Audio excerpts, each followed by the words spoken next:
Cheated on by my wife with my friend.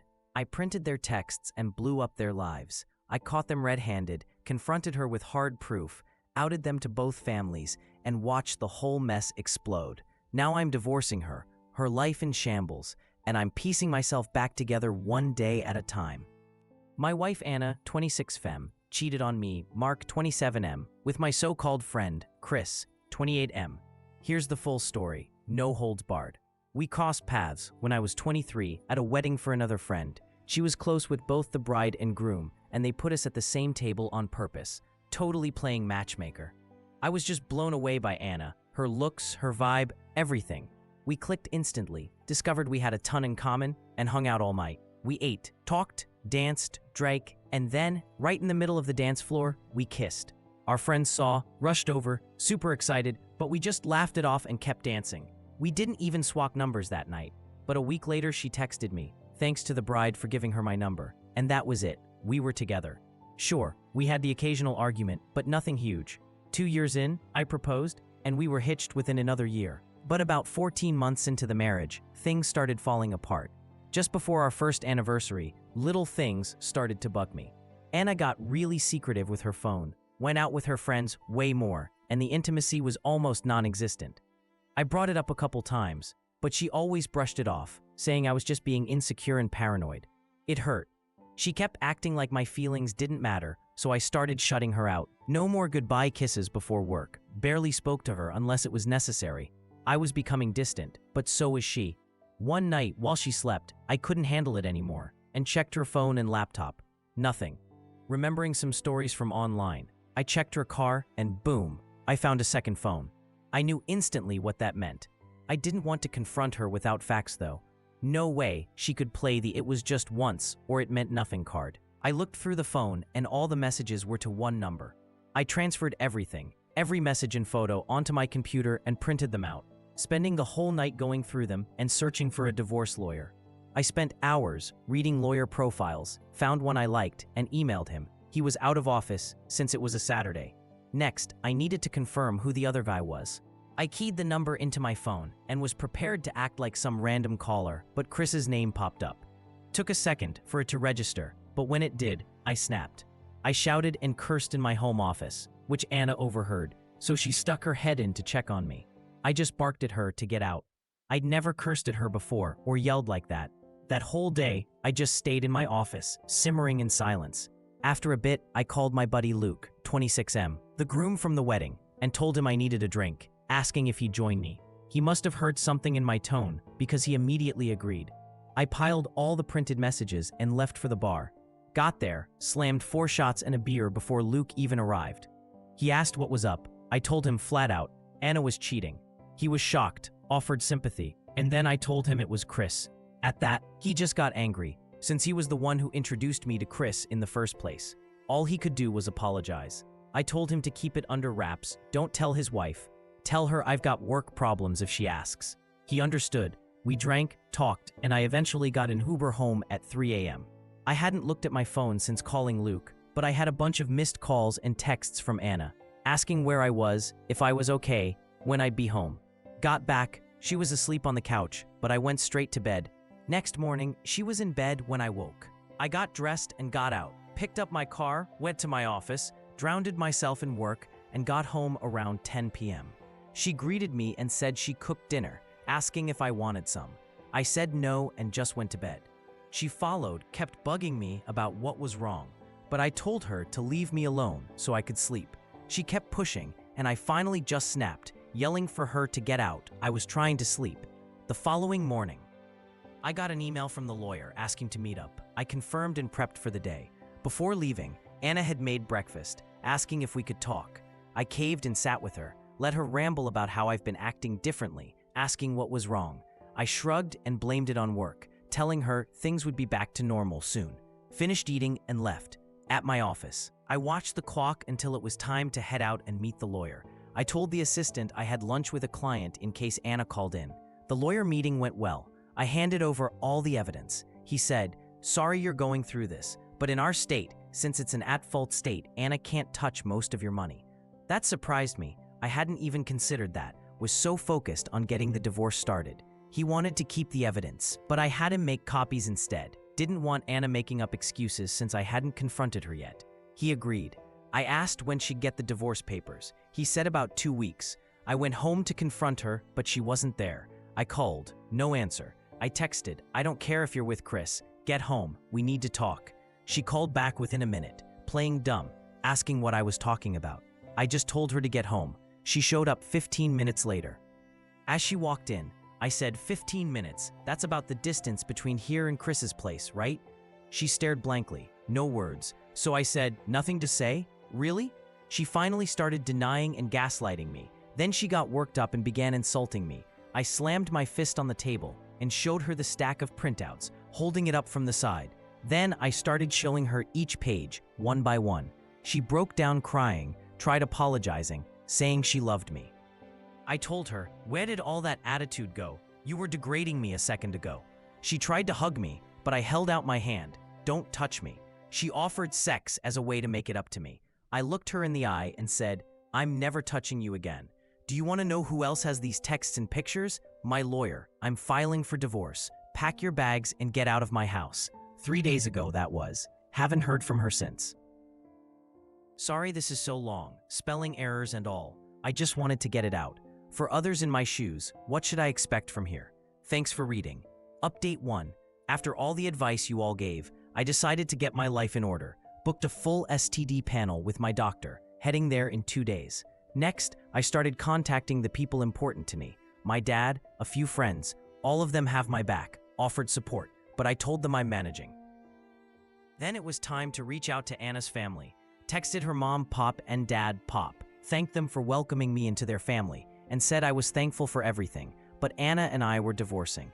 Honestly, I won't miss them. Great people, but really suffocating. I let them know to ask if they have questions. Didn't hear back for a while, so moved on to Anna's sister, Sophie, 24F, my sil. This part actually hurt, since Sophie and I were good friends. And I knew this would complicate things. I texted her, broke the news, let her know I appreciated being treated like a brother, and told her I'd still be there if she ever needed me.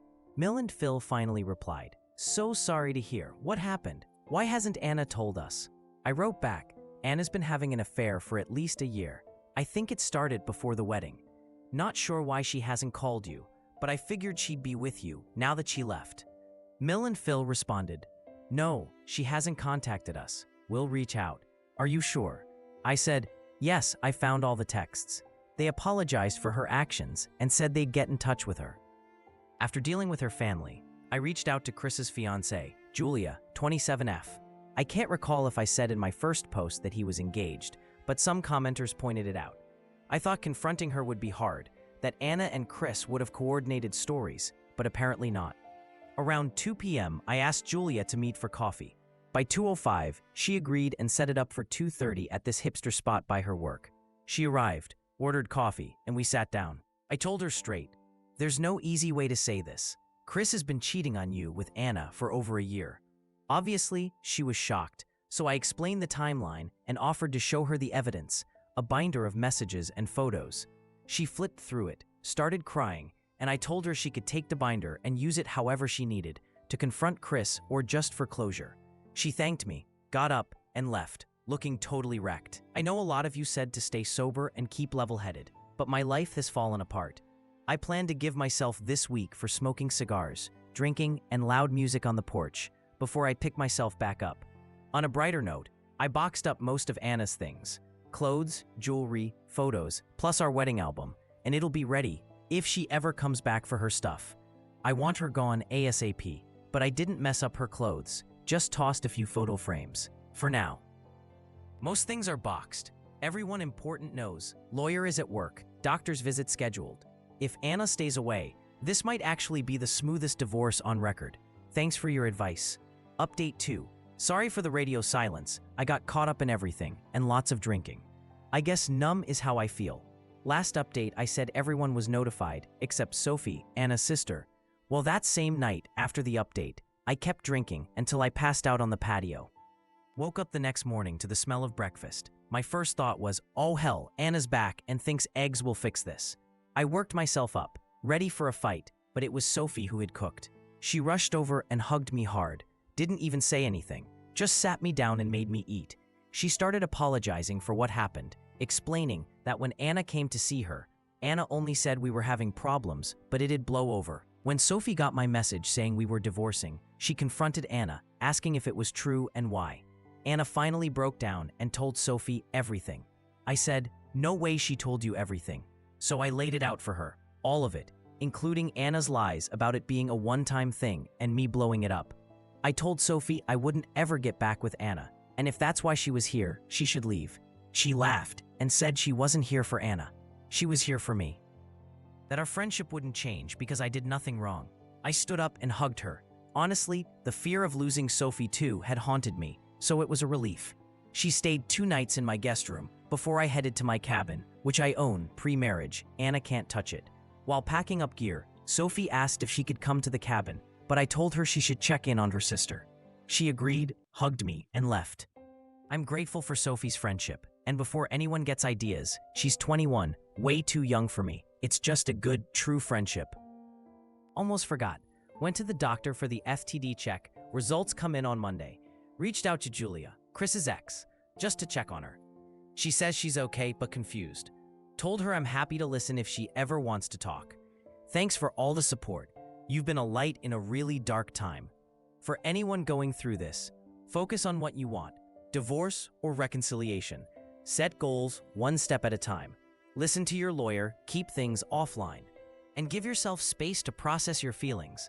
Thanks for following the journey. Sorry about the long updates. Update 3. I told you last time that Sophie stayed for a few days and left when I went to my cabin. Good news. Got myself a nice 8-point buck the first day. Left me time for fishing. Only caught 2, but hey, they were big enough. Ate 1 for dinner, cleaned the other. Spent the rest of my trip relaxing, taking in nature, and, besides a couple drinks, kept it sober as promised. When I got back, my doctor called. Tests all clear. Not surprising, given how little intimacy there's been with Anna lately, but didn't want to risk it. Tried touching base with Julia again, but didn't get a reply for a while. Eventually, she said she was staying with family, which I take as a bad sign for her and Chris. At least she's with supportive folks. Told her to reach out if she needs anything. She asked for coffee. Next day, we met at the same hipster joint and talked for 2 hours. She wanted to know my plans. Divorcing Anna? Do I want to reconcile? I told her once someone cheats for a year, that's it. Shows pure selfishness. Asked about her plans. She said she's confused. Everything feels like a lie now. She's torn. Should she break it off or try to forgive Chris? I told her, if she finds forgiveness, she's a better person than me. Her whole family's telling her to forgive Chris, move on, marry him. I told her bluntly, just because family pressures you doesn't mean you have to comply. Chris isn't marriage material after this, period. I said that my gut was right about Anna and that if her gut says something's off, trust it over her heart or her head. She thanked me and we parted ways. Next day, my lawyer messaged. Anna had been served her divorce papers at work. I thanked him for acting so quickly. Not long after that, Sophie called. Anna wouldn't leave her room, just sobbing. I told her Anna was now realizing the consequences of her decisions. Sophie asked about the cabin. We caught up. Then I got off the phone and braced myself for whatever storm Anna might bring now that she'd been served. I've got painkillers ready for what I assume might be a monster headache if Anna explodes at the house. Told Luke he agreed to rush over as a witness if Anna started any drama. For now, I'm just sitting and waiting. Thanks again for all the support.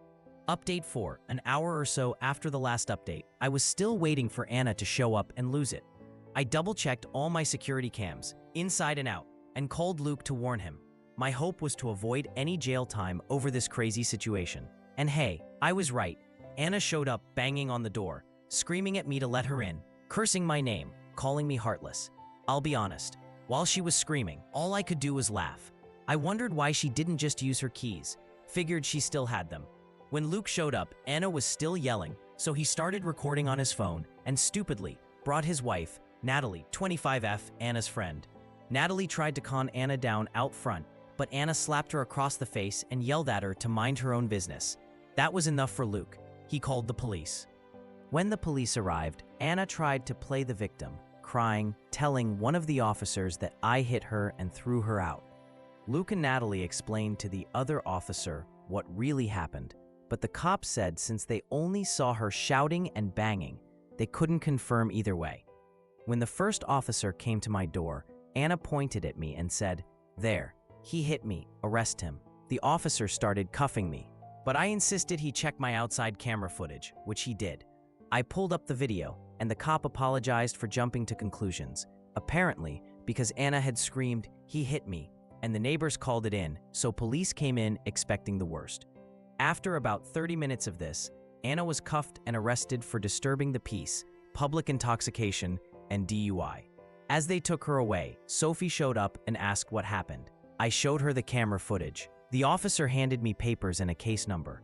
Sophie asked more about the charges, but I just went back inside. Sophie followed, asked if she could stay over that night. Of course, I said yes. She told me Anna had to spend the night in jail, but could be bailed out in the morning. Sophie doesn't have that kind of money. We shared a beer and went to sleep. Next morning, Sophie was already gone, presumably meeting her parents about the whole mess. Since then, haven't heard from Anna, Sophie, or the in-laws. I doubt it's a fun conversation. Update 5. It's been quiet from Anna. Well, except my lawyer got an email from her saying she'd officially hired representation. Finally, the divorce can truly begin. Checked in with Julia. She said she kicked Chris out and had her dad and brother pack up and dump his stuff at his place. She said they almost beat him up, but she asked them not to, wants to put it all behind her now. Her friends have her back. I sent her my Reddit link so she can see she's not alone in this. Friday after work, I planned another retreat to my cabin, but when I got home, Sophie was in the driveway. She was there to pick up Anna's stuff with a list Anna made. I looked through it. Everything was already boxed up, waiting in the garage. I told her I wouldn't transport or touch her stuff, not risking Anna blaming me for damaging anything. I offered to hire movers to pack and deliver it all, since I was leaving for the cabin immediately. Sophie said that'd be great, took a box of Anna's clothes, loaded it in her car, then asked if she could tag along to the cabin. I told her to go home, drop off the box, pack her own bag. By the time I packed up my truck, she was back and ready to go. The weekend at the cabin with Sophie went really well. The place is a hidden gem, beautiful views, total seclusion, peace, and quiet. Monday, I called a moving company. By Tuesday, 3 movers and a truck showed up. I supervised them every step, filming and photographing all the furniture and boxes as they packed, moved, and closed everything up. Sent everything to my lawyer. House feels empty, but also clean, finally rid of almost all traces of Anna. The lawyer originally told me not to get rid of any shared things, so I stored most of the old furniture. Since Anna left, I've only slept in the guest room anyway, so now I'm buying new stuff. We'll keep it in the garage as needed. I don't plan to keep the house, even if I win it. Too many bad memories. Thanks for following along. Update 6. Been a while. Between coaching high school baseball, dealing with the divorce, and regular life, I have no spare time. A lot has happened, so hang in there. A few days after Anna's stuff was picked up, her lawyer sent mine a claim that I damaged her belongings, demanding $1,600 or she'd sue. My lawyer simply sent over all my video and photo evidence, asking for specifics on the supposed damage. He laughed, said this only made Anna look more unstable to a judge, and while it's a cane now, it'll be great for our side in court. Her lawyer definitely wasn't ready for how careful I was about documenting everything. When I first caught Anna cheating, I read a ton of stories online about crazy divorces and promised myself mine wouldn't be one of those. I prepped for every outcome. Anna calls every other day. I never answer. If she leaves a voicemail, I just forward it to the lawyer. My lawyer always jokes that I'm a dream client. I listen, gather all the evidence, do everything right. It helps hearing that, at least. About 2 or 3 weeks ago, he told me we had enough evidence to crush her in or out of court, and we decided to try settling before actually going to trial. We met a week ago at a neutral law office. Anna was already there with her lawyer. The lawyers went through the motions, then mine laid it out. Given the mountain of evidence of infidelity and Anna's behavior since, the only offer was a 50-50 split of the house sale and savings, and that's more than any judge would give her. He turned to Anna and said, "If you take this to court, every text and photo will be read out loud and put on display. Plus, your criminal charges and arrest footage." Anna started to tear up, looked right at me, and begged if there was anything she could do to make it right. I told her she'd been cheating since before the wedding, and there's nothing she could ever do for me to forgive or forget that. Just sign the papers, it's more than you deserve, and I want this sham over. She sobbed for 15 minutes, excused herself, came back still crying, and signed the documents before storming out. Within a month or so, everything should be finalized. All that's left is selling the house. Thank you for all the advice and support. I don't expect more drama, but if anything crazy happens, I'll update. Otherwise, this is probably my last post. If my story helps even one person, it's worth sharing. That wraps up the whole story.